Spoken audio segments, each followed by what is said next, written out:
Salut les amis, j'espère que vous allez très bien. Bienvenue dans cette nouvelle vidéo.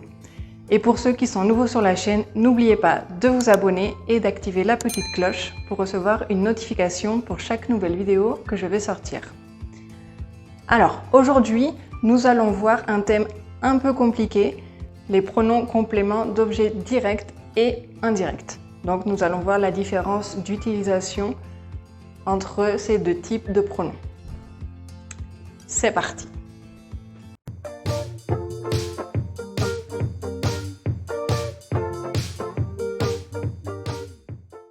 Alors, d'abord, nous allons commencer par les pronoms directs. Alors, ce sont des pronoms que l'on utilise pour remplacer des personnes, des objets ou des animaux. Donc, en réalité, on peut remplacer un peu tout et n'importe quoi. Alors, ces pronoms sont me, te, le, la ou et l'apostrophe, nous, vous et les. Je vais vous donner quelques exemples pour voir la différence. Alors, on appelle ça des pronoms directs puisque nous n'avons pas de préposition qui sépare le verbe de son complément.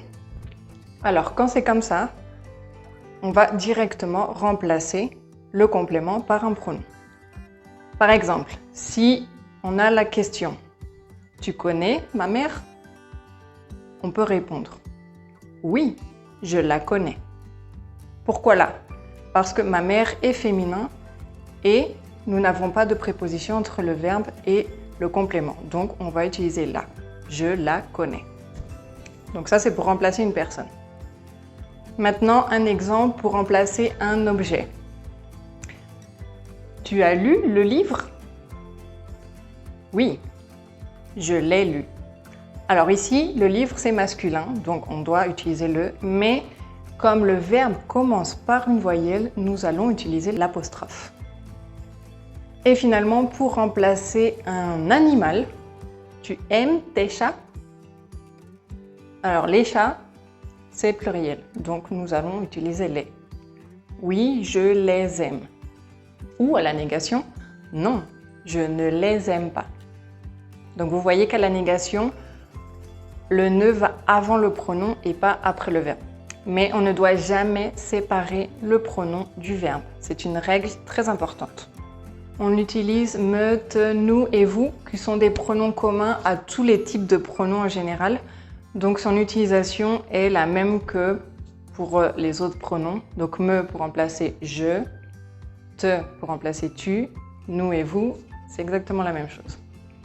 Donc on utilise très généralement le pronom pour le singulier et pour le pluriel. Donc le, la ou apostrophe et les. Ça va être exactement la même chose pour les pronoms indirects. Donc les pronoms indirects sont me, te, lui, nous, vous et leur. Donc attention pour lui, puisque c'est exactement le même pronom que pour le pronom tonique, et leur, qui est le même que pour le possessif. Alors, on utilise les pronoms indirects cette fois-ci quand on a une préposition, qui est la préposition à entre le verbe et le complément. Donc ça veut dire qu'on va devoir utiliser ce pronom uniquement pour remplacer des personnes et surtout avec les verbes qui fonctionnent avec à. Alors ce type de verbes sont souvent des verbes de communication. Donc par exemple parler, expliquer, téléphoner, dire. Moi je dis qu'il s'agit aussi de verbes où l'action est mutuelle entre les deux personnes. Alors c'est pareil, on va faire quelques exemples. Tu parles souvent à tes parents? Alors, à tes parents est pluriel, donc nous allons utiliser leur. On peut donc répondre « Oui, je leur parle souvent ». Un autre exemple. Vous écrivez à votre professeur? Votre professeur est singulier, donc nous allons utiliser lui. Oui, je lui écris. Ou non, je ne lui écris pas. Voilà, pour l'utilisation des autres pronoms, me, te, nous et vous, c'est exactement la même chose que pour les pronoms directs. Donc, Si on résume, le pronom direct est quand on n'a aucune préposition qui sépare le verbe du complément. Et le pronom indirect, c'est justement quand on a la préposition à qui divise le verbe du complément. Et aussi se souvenir que c'est seulement pour remplacer des personnes. Voilà, je vous laisse quelques phrases que vous allez devoir transformer avec les pronoms. Écrivez-moi les réponses en commentaire.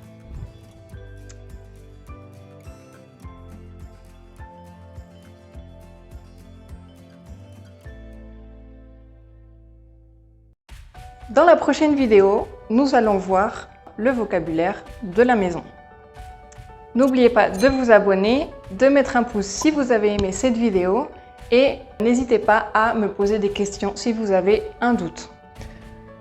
On se retrouve dans la prochaine vidéo. D'ici là, portez-vous bien. Salut!